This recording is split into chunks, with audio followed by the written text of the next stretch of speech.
Hi, I'm Michelle Sterling for Friends of Science Society. The Canadian Medical Association just had a conference on net zero healthcare.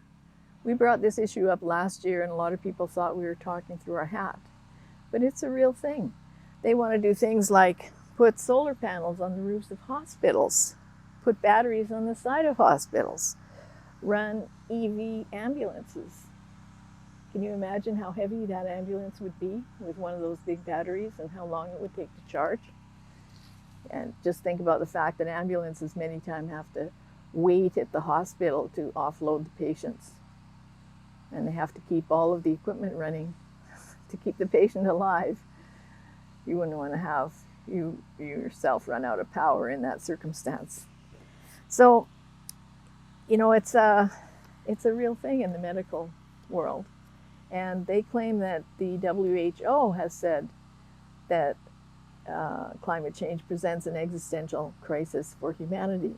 But the most recent appointee to the Intergovernmental Panel on Climate Change, the chair of the panel, Jim Ski, who is a climate scientist, he said that even if we go past the 1.5 degrees C target, that's not an existential threat.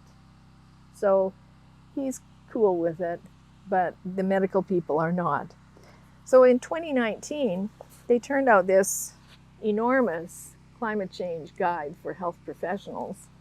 And some of the tips in there include things like tree planting, buying renewable energy, which is 3 times the cost of regular energy, walking, having your staff walk or take active transport to work, where they're going to be walking the wards for kilometers a day, and then they have to walk home. None of these things are going to stop climate change. China is the largest emitter in the world. It's at least 30% of the world's global emissions. Canada's emissions are 1.6%. China emits in 1 month what Canada emits in a year and a half. So none of these measures will do a thing to stop climate change, but they will divert precious public funds from essential patient care to green crony capitalist projects like solar panels on the roof and EV ambulances. I think it's time that the public, take an interest in this and start questioning. This came from the University of Calgary O'Brien Institute in April of 2022, Building Climate Resilient and Sustainable Healthcare. A lot of these ideas are based on this. But why are medical people making these kinds of recommendations? They claim that Net Zero America models project big air pollution health benefits will start in 2020. Between now and 2050, approximately 200,000 to 300,000 premature deaths would be avoided, with a cost saving of $2.3 trillion in avoided damages. That's what the Cape doctors told us about coal phase out in Alberta. They said it would save us $3 billion a year in healthcare. Coal phase out per se cost us more than $20 billion.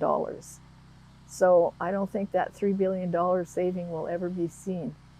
Anyway, it's a case of people commenting outside their area of expertise and becoming activists on a topic that will, as I said, divert precious public funds required for health care, for patient care, to green crony capitalist projects like solar panels and wind farms. I think that that's immoral. I think it's unethical, and I think it's really dumb in a time when healthcare is so compromised and the system's collapsing.